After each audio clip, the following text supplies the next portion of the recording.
بسم اللہ الرحمن الرحیم۔ السلام علیکم۔ آج کل کووڈ-19 کرونا وائرس کے دور سے ہم گزر رہے ہیں، پوری دنیا اس کے لپیٹ میں آئی ہوئی ہے، اور میں نے واٹس ایپ پہ، فیس بک پہ اور دوسرے ذرائع میں گفتگو کے دوران بھی دوستوں میں تو یہ پہلو بہت نمایاں نظر آتا ہے، جس میں اس کو اللہ کا عذاب قرار دیا جاتا ہے کہ کرونا وائرس دراصل خدا کا عذاب ہے۔ اس کو میں قرآن کی روشنی میں آپ کے سامنے پیش کرنا چاہتا ہوں کہ قرآن خدا کا عذاب کس تناظر میں قرآن پیش کرتا ہے۔ اگر ہم قرآن کو پڑھتے ہیں تو ہم دیکھتے ہیں کہ کچھ ایسی قومیں ہیں جن کو خدا کا عذاب ملا اور جس کا ذکر خود اللہ نے قرآن میں کیا۔ وہ تمام کی تمام اقوام جو ہیں وہ تھیں جن کے اندر رسول بھیجے گئے۔ ہم جانتے ہیں 1.25 لاکھ، کم و بیش 1.25 لاکھ انبیاء حضور اللہ تعالیٰ نے بھیجے، جن میں سے کچھ رسالت کے منصب پر فائز ہوئے، اور ہم جانتے ہیں قرآن کی روح سے کہ انبیاء کو ان کی قوموں نے قتل بھی کیا ہوا ہے۔ حضرت زکریا علیہ السلام، حضرت یحییٰ علیہ السلام دراصل انبیاء تھے اور وہ قتل بھی ہوئے۔ رسول ایسی ہستی ہیں جو قتل نہیں ہو سکتے، وہ اللہ کے خاص مشن پہ آتے ہیں۔ جب ہم قرآن کو پڑھتے ہیں اور آپ دیکھیں جتنی بھی قوموں کا ذکر قرآن کرتا ہے، وہ تمام وہ قومیں ہیں جن میں رسول بھیجے گئے، جس کو آپ انگلش میں کہتے ہیں آفٹ ریپیٹڈ سٹوریز آف میسنجرز، اور رسول کو انگلش میں میسنجر بھی کہتے ہیں اور نبی کو پروفٹ۔ تو ان میں سے ہم اکثر یہ نام پڑھتے ہیں، قوم نوح، قوم لوط، ہود علیہ السلام، شعیب علیہ السلام، صالح علیہ السلام، یونس علیہ السلام، موسیٰ، عیسیٰ علیہ السلام، حضرت محمد صلی اللہ علیہ وسلم، یہ سب رسول تھے۔ ان کے ساتھ ایک خاص معاملہ ہے جو اللہ پاک کرتے ہیں۔ وہ معاملہ کیا ہے؟ جب آپ قرآن کو اس نگاہ سے دیکھتے ہیں کہ اس کا پیغام کیا ہے، تو ہمیں اس میں بیسیکلی ایک بنیادی پیغام ہے قرآن کا، وہ ہے آخرت۔ آپ قرآن کو کہیں سے بھی اٹھا کر دیکھیں گے، وہ یہ منادی کرتا ہوا نظر آئے گا کہ اس دنیا کے بعد دراصل زندگی ختم نہیں ہوتی، بلکہ ایک ابدی زندگی کا ایک ظہور ہوتا ہے۔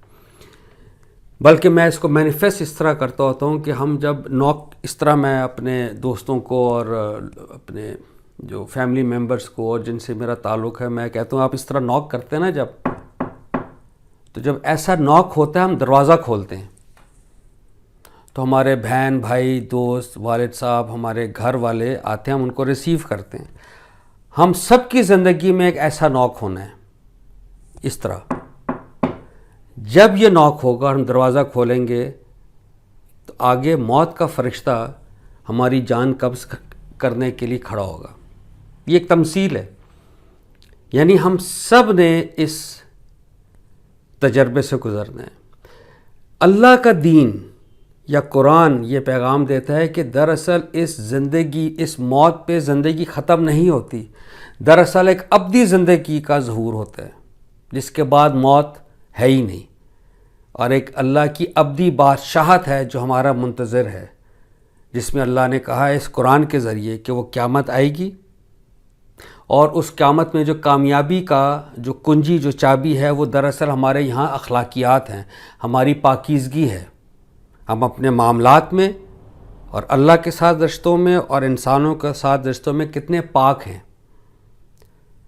اسی لیے اللہ پاک فرماتے ہیں کہ میری جنت پاک ہے، میں اپنے پاک لوگوں کا یہاں انتخاب کر رہا ہوں، ان کو میں یہاں سے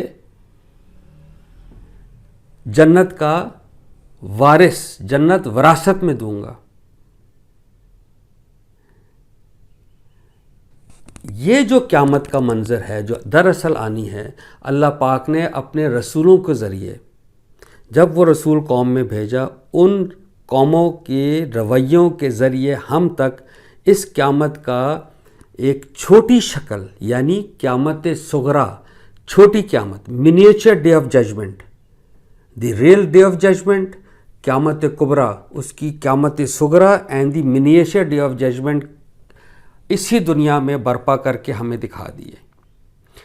اس کے لیے میں آپ کے سامنے قرآن کی آیت پیش کرنا چاہتا ہوں، سورہ یونس کی آیت نمبر 47، 10ویں سورت آیت 47۔ اللہ پاک فرماتے ہیں اعوذ باللہ من الشیطان الرجیم، بسم اللہ الرحمن الرحیم، وَلِكُلِّ أُمَّةٍ رَسُولٌ فَإِذَا جَاءَ رَسُولُهُمْ قُضِيَ بَيْنَهُمْ بِالْقِسْطِ وَهُمْ لَا يُظْلَمُونَ، یعنی ہر قوم کے لیے ایک رسول ہے، ہر قوم کے لیے ایک رسول ہے، نبی نہیں، رسول۔ پھر جب کسی قوم کے پاس اس کا رسول آ جاتا ہے تو اس کا فیصلہ پورے انصاف کے ساتھ چکا دیا جاتا ہے اور اس کے لوگوں پر کوئی ظلم نہیں کیا جاتا۔ کہاں پر؟ اس دنیا میں، اس دنیا میں۔ دیکھیں یہ جو جزا اور سزا ہے یہ دراصل آخرت میں ہے۔ جزا اور سزا اس دنیا کا قانون نہیں ہے، اس دنیا کا قانون صرف آزمائش ہے۔ اسی لیے ہم دیکھتے ہیں کہ آپ کسی کے ساتھ نیکی کرتے ہیں، ضروری نہیں کہ آپ کسی کے ساتھ اچھا کریں وہ آپ کے ساتھ اچھا کرے، وہ برا بھی کر سکتا ہے۔ اچھا، ضروری نہیں کہ کسی کے حالات برے ہیں، ہم کہتے ہیں نہیں، اکثر ہم میڈیا میں یا کہا جاتا ہے کہ جی ہر مشکل کے بعد آسانی ہے۔ یہ قرآن کی آیت، دراصل سورہ نشرہ کی آیت پیش کی جاتی ہے، یہ وہ آسانی نہیں ہے، یہ آزمائش ہے۔ آزمائش کے بعد، تنگی کے بعد تنگی مزید ہو سکتی ہے، یا خوشی کے بعد بڑی اچھی اور خوشیاں مل سکتی ہیں، یہ ہم آئے دن دنیا میں دیکھتے ہیں، یا اسی کو آزمائش کہا جاتا ہے۔ تو جزا اور سزا دراصل اللہ کا قانون آخرت کا ہے، وہ اس دنیا میں اپنے رسول کی قوم کے ذریعے ہمیں کر کے دکھاتا ہے۔ بڑی سمپل مثال قوم نوح، انہوں نے کہا نہیں مانا، سیلاب آیا، اللہ نے ان کو کہا آپ کشتی بنائیں، کشتی میں کہا جی اپنے ایمان والوں کو جمع کریں، کشتی تیرنا شروع ہوگی، وہ دراصل عذاب تھا۔ اسی لیے ان کا وہ بیٹا جو ایمان نہیں لایا، یعنی جو جانتے بوجھتے ایمان نہیں لایا، جس کو اللہ نے کہا یہ کافر ہے، انکار کرنے والا، وہ کشتی میں نہیں بیٹھا، وہ اپنے ابا کے یعنی رسول کے آنکھوں کے سامنے ڈوب گیا، ٹو دی لاسٹ مین۔ اور آپ بہت دل نواز اللہ نے ذکر کیا قرآن میں سورہ قمر میں کہ یہ جو کشتی بنائی تھی نوح علیہ السلام نے، اللہ نے کہا یہ کیلوں اور تختوں والی میری نگاہ کے سامنے چل رہی تھی۔ اللہ پروٹیکٹ کرتا ہے اپنے رسول کو اور اس کے ماننے والوں کو، اور نہ ماننے والوں کو ٹو دا لاسٹ مین تباہ کر دیتا ہے۔ اسی طرح قوم لوط پہ آپ آ جائیں، آپ کو ہم سب جانتے ہیں کہ حضرت لوط علیہ السلام کو کہا گیا تھا کہ آپ اپنے ایمان والوں کے ساتھ فجر سے پہلے اس بستی سے نکل جائیں۔ تو کون نکلا تھا اس پوری بستی میں؟ حضرت لوط، ان کی 2 بیٹیاں جو ایمان لائی تھیں، ایمان والیاں، بیٹیاں نہیں، ایمان والیاں، دے لیفٹ، اور ان کی بیوی جو تھی وہ پیچھے رہ جانے والوں میں سے تھی، قرآن کہتا ہے، یعنی وہ ایمان نہیں لائی تھیں لوط علیہ السلام پہ، وہ سب مارے گئے، ایوری بڈی، اور یہ بچ گئے۔ یہ کیا ہوا؟ یہ دراصل وہ واقعات آج میں آپ کے سامنے قرآن کی روح سے پیش کر رہا ہوں۔ یہ ایک چھوٹی قیامت برپا کی اللہ نے کہ جو جزا اور سزا میں تمہیں قرآن کے حوالے سے منادی کر رہا ہے قرآن کہ وہ آخرت آنی ہے، اس کی تیاری کر لیں۔ دیکھیں یہ میں نے آپ کو دنیا میں کر کے دکھا دیا ہے۔ اور ایک روایت ہے، اگر وہ روایت ہم صحیح مان بھی لیں کہ 1.25 لاکھ انبیاء میں سے 313 رسول تھے، ہم یہ کہہ سکتے ہیں کہ اللہ نے اس دنیا میں 313 بار چھوٹی قیامت یہاں برپا کر کے دی۔ اور آپ دیکھیں ایک بہت خوبصورت بات ہے اس میں، حضرت یونس علیہ السلام دراصل اپنی قوم کو اللہ کی اجازت کے بغیر چھوڑ کے، غصے میں چھوڑ کے چلے گئے تھے۔ آپ کو پتہ ہے وہ مچھلی کے پیٹ میں اللہ نے ڈال دیا ان کو، کیونکہ انہوں نے اللہ کی اس اسکیم کو پورا نہیں ہونے دیا، اور ان کی اجازت کے بغیر he left his addresses, his قوم، اللہ نے پیٹ میں ڈالا۔ یہ وہی ہے جب انہوں نے آیت کریمہ پڑھی جو بڑی مشہور ہے، تو اللہ نے ان کو نکالا پیٹ کی مچھلی سے اور کہا کہ مچھلی کی پیٹ سے، اور کہا کہ اگر یہ مغفرت نہ کرتا قیامت تک میں اس کو مچھلی کے پیٹ میں رکھتا۔ تو یہ واحد قوم ہے ایکچولی، جب یہ واپس گئے قوم میں تو قوم نے ساری کی ساری قوم رسول پر ایمان لے آئی تھی، حضرت یونس علیہ السلام پہ، تو ان پہ عذاب نہیں ہوا، ان کو سمجھنے جزا ملی. تو لہٰذا اس وقت، اور یہ تمام جو سب سے امپورٹنٹ بات دیکھیے، جو تمام اللہ نے خبریں دی ہیں وہ قرآن میں خود کہا، یہ کافر ہیں، یہ ایمان والے ہیں. اور اس کی ایک ہی میں مثال آپ کے سامنے پیش کروں گا. آپ دیکھیں سورہ الکافرون، بڑی مشہور جو ہم پڑھتے ہیں 4 کل میں سے جو فرسٹ والا کل یا ایھا الکافرون، اس سورہ کا نام ہے الکافرون، الف لام. جس طرح ہم کہتے ہیں نا سورہ البقرہ، تو بقرہ تو گائے ہے، تو الف لام اس کو اسپیسیفک کر دیتا ہے. جس طرح انگلش میں ہم کہتے ہیں please give me a book, a book means any book, but when you سے گیو می دا بک تو آپ اس کو اسپیسیفائی کرتے ہیں، ٹھیک ہے نا، اس آرٹیکل یوز کر کے. اسی طرح عربی میں جب الف لام لگاتے ہیں تو وہ خاص ہو جاتا ہے. مثلاً ہم رحمان ہیں نا، تو ہم بھی رحم کرتے ہیں، لیکن الرحمن دی موسٹ مرسیفل وہ اللہ ہے. علیم، ہم بھی علیم ہیں، ہم بھی نالج رکھتے ہیں. العلیم who has the complete knowledge.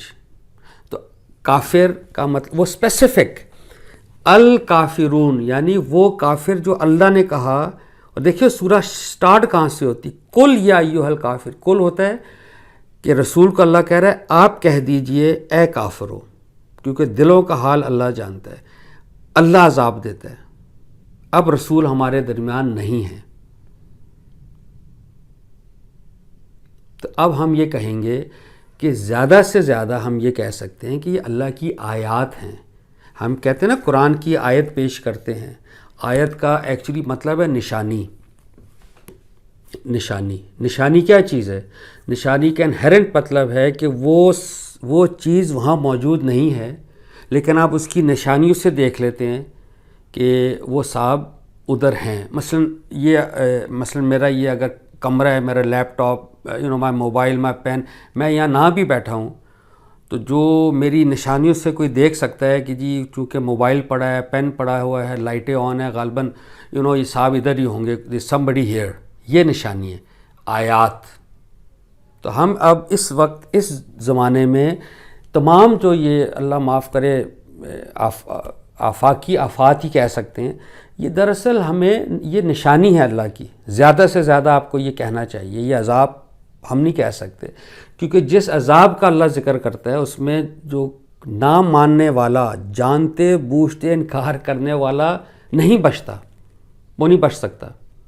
لیکن یہاں پہ نیک لوگ بھی اس آزمائش میں، نیک لوگ بھی ہم دیکھتے ہیں، اور وی ڈونٹ نو کون نیک ہے کون بد ہے، لیکن ہم بظاہر ہمیں نظر آتا ہے کہ کوئی ڈفرینشیٹ نہیں کر رہا یہ کرونا وائرس. تو لہٰذا یہ میرا آپ کو this is what I would like to tell you کہ اس قسم کی جتنی انسیڈنٹس دنیا میں ہوتے ہیں، یہ ہوتا ہے کس لیے بھلا؟ اس کو میں کہتا ہوتا ہوں پاز اینڈ ریفلیکٹ، کہ ہم اپنی فاسٹ پیس لائف میں جا رہے ہیں نا، گھوم رہے پھر رہے، کیریئر اور باتیں، اور we are doing all sorts of things. تو اللہ میں بھی یہ لاک ڈاؤن کا میں بھی مقصد ہے کہ آپ تھوڑا اپنے اندر ٹھہراؤ پیدا کریں اور ریفلیکٹ کریں. ہم کون ہیں، ہم کدھر جا رہے ہیں، ہمارا مقصد کیا ہے. شاید اللہ ہمیں موقع دیتا ہے قرآن کھولنے کے لیے، اس میسج کو دیکھنے کے لیے، اللہ کی اس اسکیم کو جاننے کے لیے. جیسا اللہ چاہتا ہے اس کو جانا جائے، اور to bring back God in the equation of our lives. ہماری ایک ایکویشن ہے نا کیمسٹری میں کہ hydrogen and water, hydrogen oxygen water بنتا ہے. تو اس کے اندر جو کیٹلسٹ ہے، یا اس میں bring that God in the equation of your lives. This is the message, take home message of the corona virus with respect to God almighty. اور میں نے ہمیشہ ایک ہی بات آپ کے سامنے رکھی کہ یہ قرآن ہے جو آپ کو بتاتا ہے، یہ وہ پیغام ہے اللہ کا جو ہم تک پہنچا، جو ہم کو بتاتا ہے کہ دراصل وہ کیا ہے، اللہ کی کیا امیدیں ہیں، کیا اللہ کی ایکسپیکٹیشنز ہیں، ہاؤ ٹو فلفل دیم. بہت شکریہ. السلام علیکم.